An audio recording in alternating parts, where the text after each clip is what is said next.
Hello and good evening. I'm just going to do a sound check and make sure that everyone can hear me, and we'll get started in just a couple of minutes. If you can hear me, could you just pop into the chat area? I think it's over on your left-hand side, and I'll see if the sound is okay for everyone.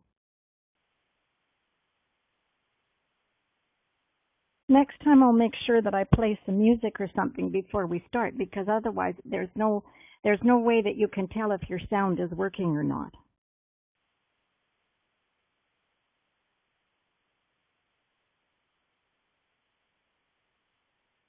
And I see that the sound is okay.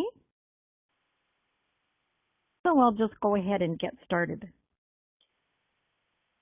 This is a webinar for parents and caregivers of children 0 to 6 on supporting children's early and future learning.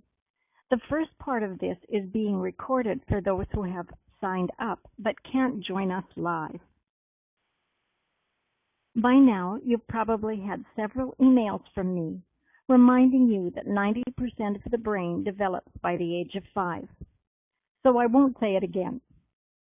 But what happens now in these early years will affect what happens later for your child. In this webinar, I promise to give you some practical, doable ideas and strategies that you can use right now to help develop critical brain connections and thinking skills, how to preload the brain for reading, and ways to prep your child for success. I also promised not to waste your time. I know that with babies, toddlers, and preschoolers, you don't have any time to spare. This presentation will be about 15 minutes long. As a parent or caregiver, if you have more time than that, you need it to sleep. Later on, if you would like more support, I will include some options and offers.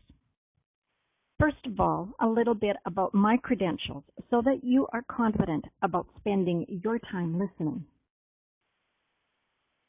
My name is Barbara Allison, and I'm the author of 1, 2, 3 Kindergarten, Everything Your Child Needs to Learn Before Kindergarten. I'm a kindergarten teacher and a parent too, with many years of real classroom experience. I've been fortunate enough to share their first year at school with more than 1,000 kids and their families. I've attended and presented seminars and workshops locally and internationally. Recently, I've been on the student side of the desk as I try and figure out technology. I have found it an almost vertical learning curve, and I'm reminded how hard learning something new can be. Some years in preschool and some in higher grades have given me a better overall perspective, but I've tended to stay with little kids. Especially after grade 2, there's too big a chance that the kids are taller than I am. The boy in this picture is just 5. For any of us as learners, knowing why information is relevant makes any learning more effective. Here's a graph that shows the why. As you can see, it shows when the brain is most sensitive for learning, with the peaks about 1, 2, and 3 years of age.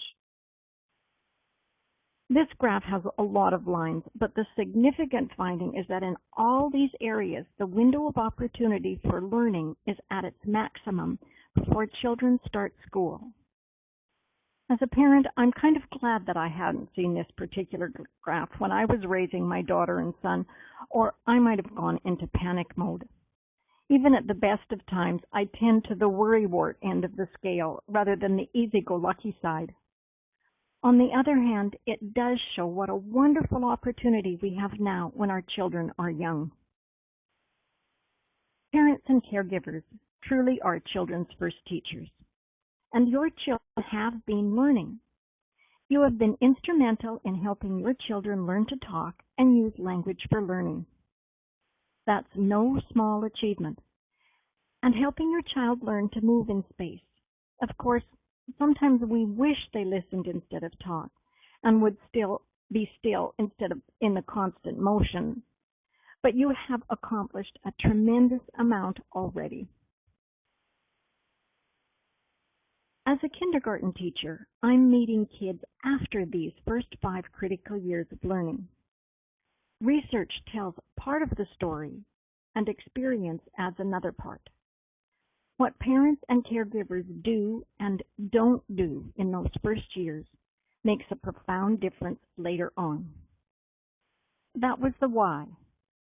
Let's go on to the what you can do to build on that learning so far. The first thing is to read. To help children with learning and development, parents and caregivers need to read. Along with the reading, talk, sing, tell stories, and listen to stories and songs. All of this is called a language bath. It surrounds your child with language and is massively important. As you read, you are preloading into your child's brain connections for later learning to read. This sounds so simple that it's hard to believe, and I could give examples, reasons, quotes, and research studies, but I promise to give you the condensed version. A few books a day, a few times a week, a whole year, soon makes hundreds and hundreds and even thousands of books. An entire library you have downloaded into your child's brain bank. For more brain connections, thinking skills, and strategies, fill the day with words. Think of words as pennies, and each word that your child hears is a deposit in a brain bank account. And just how big will your child's brain bank account be by the time school starts? Get ready for this, about 45 million words. Research by Hart and Risley that studied and documented this found that the gap between kids whose parents, families, and caregivers all surrounded them with words and those who didn't to be about 30 million. Just like 30 million pennies would be a lot of enrichment to a bank account, 30 million more words is a lot of enrichment for brains. And now, the future. This slide shows that there is a lot of it. The early childhood years prepare children for the future, and check out some of these dates. I will say it often, so I'll apologize in advance for repeating myself. But each child is unique. Children develop at their own rate and in their own way. And childhood is not a race. Generally, though, development follows a pattern, and the at-home years are critical when it comes to brain development. Parents are children's first teachers, and once kindergarten starts, we share the journey. Chances are that your child will be going to kindergarten in the next few years. As a kindergarten teacher, it's understandable that I think kindergarten is such an important year at school. After all, kindergarten marks the transition between home and school, is a huge expansion of the child's world, and is the beginning of more than a decade of education. Just how much difference does what parents do and don't do at home make by the time a child gets to kindergarten? There's only a few studies. United Way worldwide. Almost half the children today are not ready to start kindergarten. More than 1/3 lack the basic language needed to learn to read. Studies done in grade 3 show that children who cannot yet read are unlikely to graduate from high school. Minnesota Early Learning Foundation. Only about half of the children arriving in kindergarten are prepared to succeed. The financial burden is estimated to be in the millions of dollars. And the Human Early Learning Partnership at UBC. Children who are ready when they start school have a higher chance of doing better in every grade and completing school. Children who are ready for the learning challenges when they start are less likely to be held back a grade, less likely to need educational intervention, more likely to graduate and go to college, less likely to be in conflict with the legal system, and earn more in their careers. What happens at home now prepares your child for future learning and earning. When it comes to the future, here's a question for you. And you can just type in your answer and I'll try and get over to see it. Regarding future success, do you think it's more advantageous for your child to be smart or to be polite? Now, I've been guilty of drastic oversimplification, but social skills are really important. In the business world, we've all heard it's not what you know, it's who you know. And the latest, people won't care how much you know until they know how much you care. Well, even a kindergarten teacher can figure out that's relationships, and relationship skills and attitudes. Our relationships with others are impacted by what we feel about ourselves. This is called social and emotional development. To help me, I think of social and emotional as two sides of the same coin. Emotional development is internal, involving feelings and thoughts. Social development is external, dealing with how we relate to others. And thank you for your feedback on that. I see that we have, so far, it's equal. It's more important for children to be smart, and it's more important for them to be polite. As I said, that's oversimplification, but social skills are tremendously important for children later on as adults. Now, before venturing from home to school, kids need to learn some general self-help skills and independence, and some basic self-regulation of their emotions. That's the emotional side. And for the social, they need to learn about sharing, taking turns, basic manners, and friendly getting along with others. Now, to recap, I've outlined 1, 2, 3 critical ways to help you support your child's learning. Because I'm a kindergarten teacher, I use pictures, clues, whatever is at hand to help with remembering. That was a pun, too, because I'm going to use fingers and you can use yours. 1, like a finger following along for reading.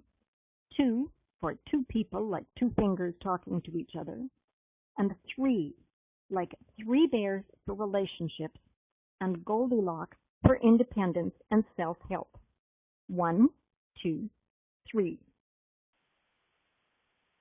On my blog at 123 Kindergarten, each day there's a play of the day or inspiration for early learning and development. You can sign in for a developmental checklist, a sort of roadmap that can tell you which direction to go on this early learning journey. In this webinar, I've presented ways that you can support your child's early learning. And these ways have not just been theory, but things that you can do in practice. They are doable and take only minutes a day. And I've only taken a few minutes of yours. Did I say something about a test at the end? Oh, that was another promise that there wouldn't be, not even a quiz. If you think that I have delivered on my promise to you, could you type in a quick yes or no in the chat box? In a way, that's like a report card for me. I so appreciate your constructive feedback. As a reminder, each child is unique. Children develop at their own rate and in their own way. Parents and caregivers are a vital support for children's early learning and development. Read, talk, and play. And, I apologize. For those of you who are on the phone, I don't think that you can type in. Kids sure seem to come with far more questions than they do answers.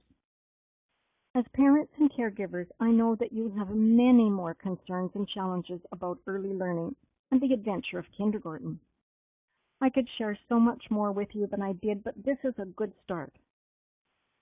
For those of you who are looking for more in-depth solutions, there is an option for a series of webinars. I have a set called 20 is Plenty, where I offer you tips, suggestions, and ideas for 20 aspects of learning, building on the 1, 2, 3 we've just done. Each webinar has 5 areas, and there will be time for questions and answers. If the live time isn't convenient for you, the sessions will be recorded, and they are once a week for 4 weeks in the evening. The learning activities are just as doable, just as practical, and can be done in minutes. Instead of overloading your to-do list with more items, a better strategy is to piggyback the learning and fun onto what you are already doing, like adding a secret ingredient to a recipe. Not more work, just more flavor. They will be based on what we know about play and how children learn. Week 1 talks about language. Much of learning and interaction for both kids and adults is done using words. How many? Find out how to make your child a word millionaire in just minutes a day, along with creating important brain pathways using movement, nature, and play. Session 2 includes some information on where to spend those minutes a day. We'll talk about academic achievement versus social skills and what happens through school and after graduation. Also tips to tame separation anxiety and encourage healthy independence and self-reliance. Session 3. Hands-on activities are critical for learning and development. Plus, a positive attitude to learning challenges, exploring fears and risks, and making choices. Week 4. Yes, we will talk about some basics like letters, numbers, science concepts, and more, and why academics is last. There's a bonus PDF called Ready or Not, as you think about sending your child to kindergarten. The cost is $37, the price of an inexpensive night out to get the most of your child's days. Now to register, travel over to 123kindergarten.com/child. I've put the link right at the bottom of this slide for you. There you put in your name and email, and the next step is PayPal. Your payment is processed securely by PayPal. PayPal puts your name on my list, and then you receive an email with the details of the dates and times. The early years are the best window of opportunity for learning. These sessions will help you feel confident as your children's first teachers and influence their future. Again, that link is 123kindergarten.com/child. Now, that's 1 and 2. 1, this webinar. 2, a further opportunity for answers and solutions for you. And now, part 3. We can do this 2 ways. You can type your question in the chat box and I'll answer. Now, for your privacy, I'm going to turn off the recording. I know how to do this. There it is. Record. Stop recording.